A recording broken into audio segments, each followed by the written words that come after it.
बच्चों, ये विजयनगर साम्राज्य जो चैप्टर चल रहा है हमारा, इसका छठा वीडियो है, पार्ट 6 है और ये लास्ट वीडियो है इस चैप्टर का। और इसी से हमारा ये चैप्टर पूरा कंप्लीट हो जाएगा। इसमें हमें बताया गया महलों, मंदिरों और बाजारों। मान लीजिए ये महल हो गया, ये मंदिर हो गए और ये बाजार हो गए, ठीक।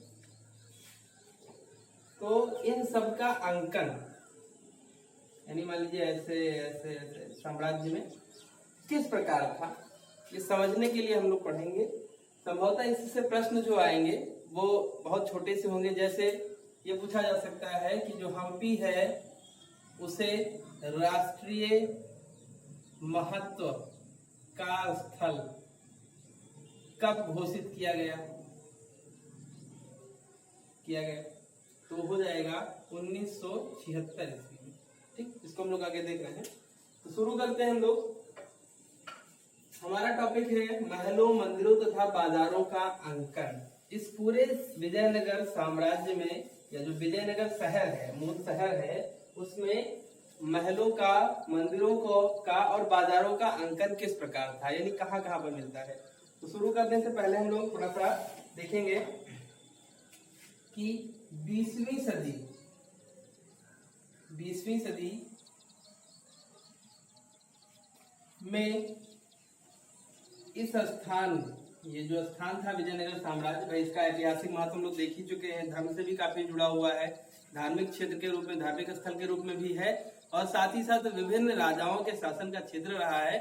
और ऐसे समय में रहा है जब देश मुस्लिम आक्रमणकारियों की व्यवस्थाओं या समस्याओं से निपट रहा था, वैसे कालखंड में रहा है और उन्नति की है।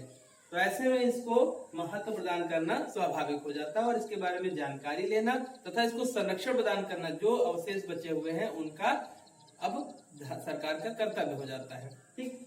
सरकारें प्रत्येक देश की अपने देश में विरासत और धरोहर के तौर पर एक विभाग बनाती हैं। भारत में भी ऐसे विभाग है, भारतीय पुरातत्व संरक्षण विभाग, यानी पुराने चीजें जो है उनके संरक्षण का कामकाज उस विभाग को दिया गया है। वो विभाग इस बात की जांच करता है कि जो स्थल है क्या वो राष्ट्रीय महत्व का है या क्षेत्रीय महत्व का है। अगर क्षेत्रीय महत्व का है तो उसकी जिम्मेदारी उस स्टेट को हो जाती है। जैसे मान लीजिए उत्तर प्रदेश, तो उत्तर प्रदेश का अपना राज्य पुरातत्व संरक्षण विभाग अलग है, ऐसे ही पूरे राष्ट्र का है। तो जो ये क्षेत्र है विजयनगर, तो इसको दोनों ने, ये राष्ट्रीय महत्व का भी था और साथ ही साथ कर्नाटक ने भी। तो 20वीं शताब्दी में इस स्थान को भारतीय पुरातत्व संरक्षण विभाग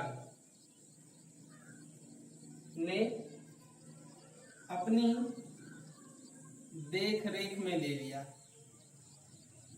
लिया।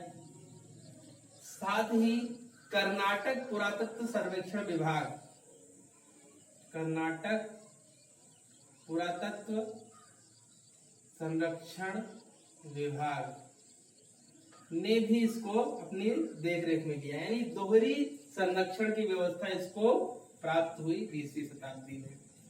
1976 ईस्वी में जिसकी राजधानी थी हम्पी, इसे राष्ट्रीय महत्व का स्थल, राष्ट्रीय महत्व का स्थल घोषित किया गया, ठीक। तो यहाँ पर ये प्रश्न आ सकता है कि हम्पी को राष्ट्रीय महत्व का स्थल कब घोषित किया गया? 1976 ईस्वी में। उसके बाद में 1980 ईस्वी से इस क्षेत्र के पुनर्सर्वेक्षण, अध्ययन तथा उसके आधार पर इतिहास लेखन की व्यवस्था आरंभ की गई। 1980 के बाद से विभिन्न इतिहासकारों ने तथा जो पुरातत्व विभाग के पुरातत्ववेत्ता थे, उन्होंने इस पूरे क्षेत्र का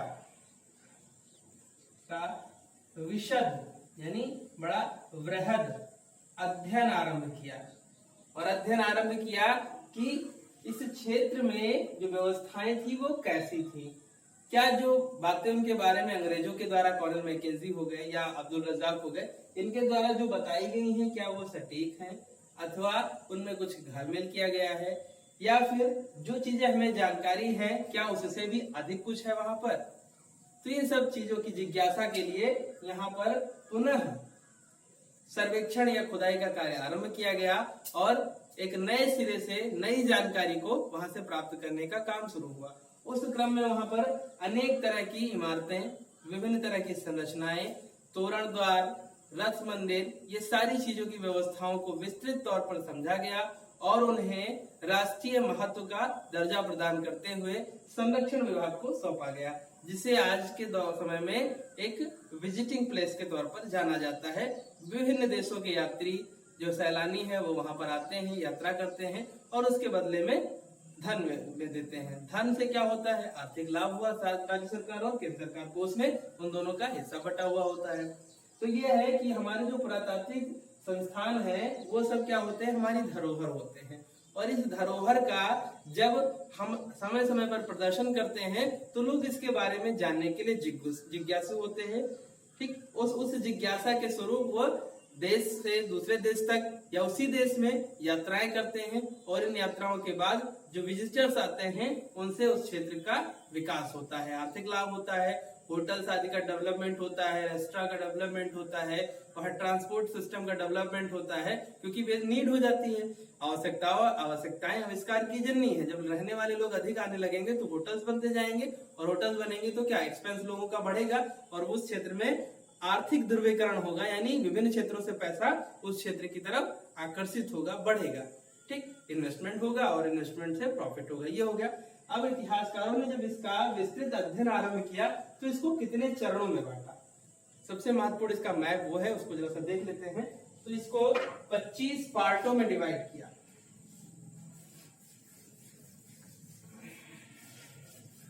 इस संपूर्ण क्षेत्र को इस तरह से ऐसे बांट दिया।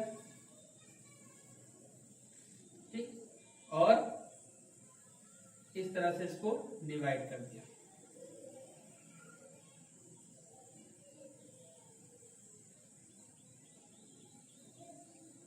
अब इस पूरे क्षेत्र में व्यवस्था है, शहर पूरा इसी में बसा हुआ है, लेकिन इसको पहले वर्गाकार बांट दिया गया। फिर इस वर्गाकार क्षेत्र को अलग अलग छोटे छोटे वर्गों में बांटा गया।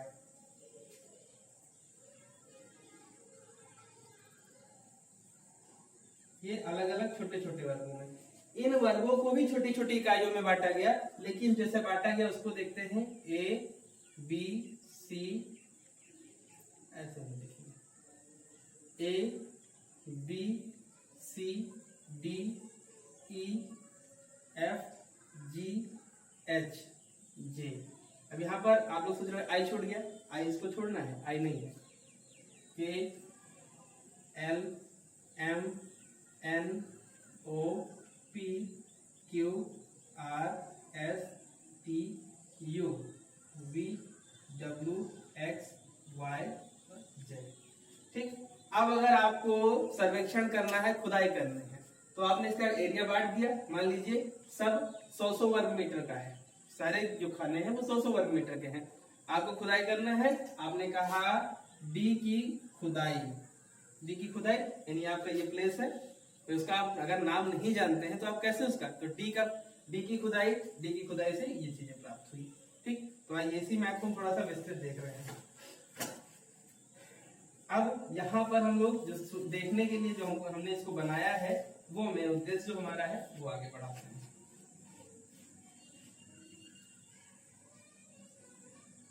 यहाँ पर हमारा जो डी है, तो डी में हमको 2 स्थल मिलते हैं। ठीक, ये 2 स्थल मिलते हैं और ये स्थल मिलता है, और इन दोनों को जोड़ने वाला ये एक रास्ता है। ठीक, और ये रास्ता डी में जोड़कर और फिर आगे आता है और यहाँ पर पहुंचता है। यहाँ पर पहुंचता है तो क्या है, ये जो बसे हुए बाजार हैं ये है, ये बाजार है और ये इनकी सड़कें हैं, इनका रूट है। फिर ये यहाँ से निकलकर और यहाँ तक आते हैं और यहाँ पर एक बाजार है। ठीक, ये इसका पूरा डायग्राम बन रहा है। साथ ही साथ ई से एक ऐसी बसावट निकलती है और वो जाती है जे तक। ठीक, इस तरह से ये क्या है, ये नगर बसे हैं। ठीक, ये नगर है, ये क्षेत्र है जो नगर बसे हुए हैं। यहां पर एक आपको मंदिर मिलेगा, यहाँ पर एक मंदिर मिल रहा है और उस मंदिर से ये रूट ऐसे आता है और यहाँ जाता है। यहाँ जाने के बाद ये इस जे में यहाँ नीचे आ जाता है। ठीक, यहाँ पर भी एक मंदिर है। हम यहाँ पर मंदिर और बाजार दोनों को अलग अलग रूट से जोड़ेंगे। ये मंदिर हो गया हमारा। ठीक, और इस मंदिर के बाद ये ओ के बीच में यहाँ आता है और यहाँ पर एक महल है। ये महल है और इस महल से रास्ता आगे निकलकर आता है तो ये जाता है यस तक और ये जलाशय है, इसका नाम है कमलपुरम। ये कमलपुरम जलाशय है और इसके बाद ये रास्ता आगे बढ़ता है, ऐसे आता है और यहाँ चला जाता है। ठीक, इस रास्ते पे जगह जगह बाजार है। ठीक, अब हम इस बाजार में कंफ्यूज ना हो, इसको हम इसलिए ऐसा बना लेते हैं। ठीक, ऐसा बना लिया हमने। ये क्या है, इसको भी हमने बाजार को ऐसे बना लिया वर्ग में। ये बाजार हमने वर्ग, मंदिर हमारे ये हो गया मंदिर का सिंबल, ये हो गया बाजार का सिंबल। ठीक, और ये हो गया महल का सिंबल। ठीक, इस तरह से हमने देखा कि ये जो नगर बसा हुआ है वो इस प्रकृति में बसा हुआ है, ऐसे देख रहे हैं। अब इसमें कुछ जो महत्वपूर्ण स्थल हैं, यहाँ पर ये जो क्षेत्र है इसको हम डबल वर्ग में कर देते हैं क्योंकि यही है हम्पी, ये राजधानी का क्षेत्र है। ठीक, इस राजधानी के साथ साथ ऐसे करके इन पूरे बाकी बचे हुए क्षेत्रों में नगर बसे हुए हैं।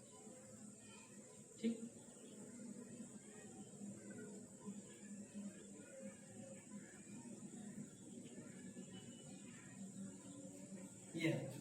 ये आपका हम्पी का मैप है। इसमें कुछ चीजें आपको बाद में ऐड करनी है जो आप बुक में देखेंगे, लेकिन यहाँ सिंपल सा इतना समझना है कि जैसे जो पुरातत्ववेत्ता जब खुदाई करते हैं, यहाँ पर हमको यही समझना है कि अगर भविष्य में हम पुरातत्ववेत्ता बनते हैं या इतिहासकार बनके किसी स्थल की खुदाई के लिए जाते हैं तो उसको कैसे करेंगे, तो उसके लिए हम इसको एग्जैक्ट डायग्राम में बांट देंगे।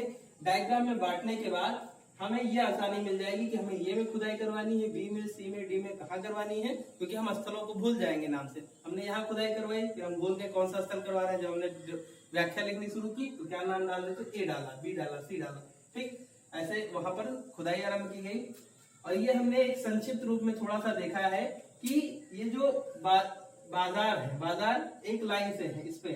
ठीक, मंदिर अलग है, ये ऐसे इस रूट पे है। मंदिर जो है इनका संपर्क राजमहल से भी है। दूसरा जलाशय जो है इसी रूट पे है, फिर आगे बाजार है। तो ये क्या है, रास्ते ऐसे बनाए गए हैं जिसपे मंदिर, महल, जलाशय और बाजार ये तीनों है। ये हमको यहाँ खुदाई से मिले हैं। अब यहाँ अगर मान लीजिए हम खुदाई करवाते हैं, यहाँ पर कुछ मिल जाता तो हम क्या करते हैं, देखते कि रूट कहीं से आता है कि नहीं आता है। अगर यहाँ से आता होगा तो ये रूट हम इससे जोड़ते आने जाने में, क्योंकि मुख्यालय से जुड़ना सबका जरूरी है। ठीक, इस मैप पे आपको बहुत ज्यादा नहीं जाना है। इस मैप का सिर्फ इतना उद्देश्य है कि अगर किसी स्थल की आपको खुदाई करवानी है तो पहले उसका एरिया डिवाइड कर दीजिए, डिवाइड करने के बाद उसका नामकरण कर दीजिए। नामकरण के बाद आप जो भी खुदाई करवाएंगे, जिसकी भी व्यवस्था में आप जाएंगे, उसको बेहतर तरीके से समझ सकेंगे। ठीक है, अब यहाँ पर जो मंदिर है, मंदिर का नक्शा कैसा था, मंदिर जो वहां पर पाए गए उनका कैसा नक्शा था, उसको हम लोग देख लेते हैं थोड़ा सा। तो उसके लिए सबसे पहले ऐसे और फिर ये रास्ता है, यहाँ तक आता है और यहाँ पर आने के बाद ये ऐसे इस तरह से बन गया। इसको हम यहाँ तक लेके आते हैं और ऐसे ले जाते हैं। पर ऐसे करके, ठीक, ये जो स्थल है ऐसे आता है और ये जो स्थल है वो ऐसे आता है और इसको ऐसे जोड़ा गया है, ठीक। ये मंदिर का क्षेत्र है। मंदिर के क्षेत्र में यहाँ पर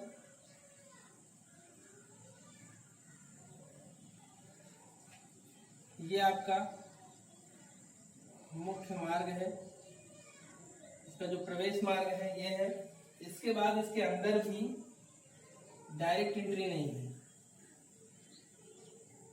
डायरेक्ट एंट्री ना होके अलग इसकी संरचना है और ये संरचना इस प्रकार है।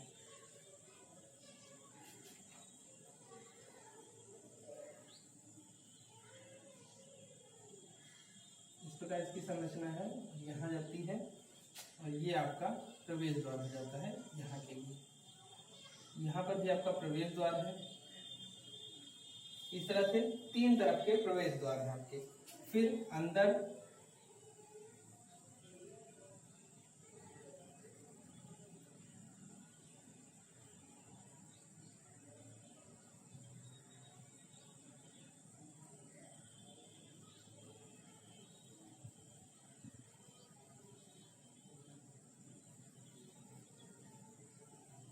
ये इसका मुख्य गर्भगृह है, यहाँ पर मुख्य मूर्ति स्थापित की जाती है।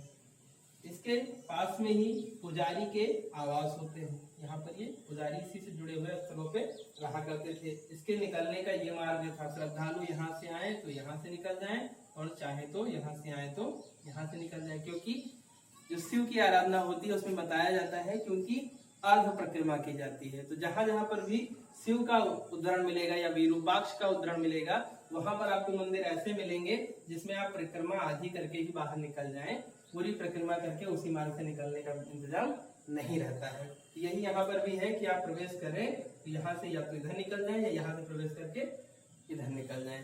अगर वामावर्त जाते हैं तो उधर और दक्षिणा जो है दायां वर्त आते हैं तो इधर निकल जाएं, क्योंकि शिव की जो परिक्रमा होती है वो अर्ध परिक्रमा होती है, पूर्ण परिक्रमा उनकी नहीं की जाती है, ठीक।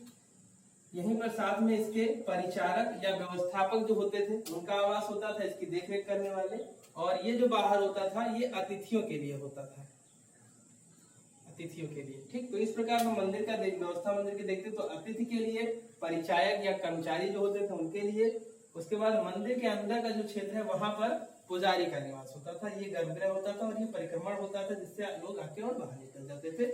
ये है मंदिर का नक्शा, ठीक। तो इस प्रकार से ये चैप्टर हमारा समाप्त होता है। ये लास्ट था, इसके बाद हमारा नेक्स्ट चैप्टर शुरू होगा।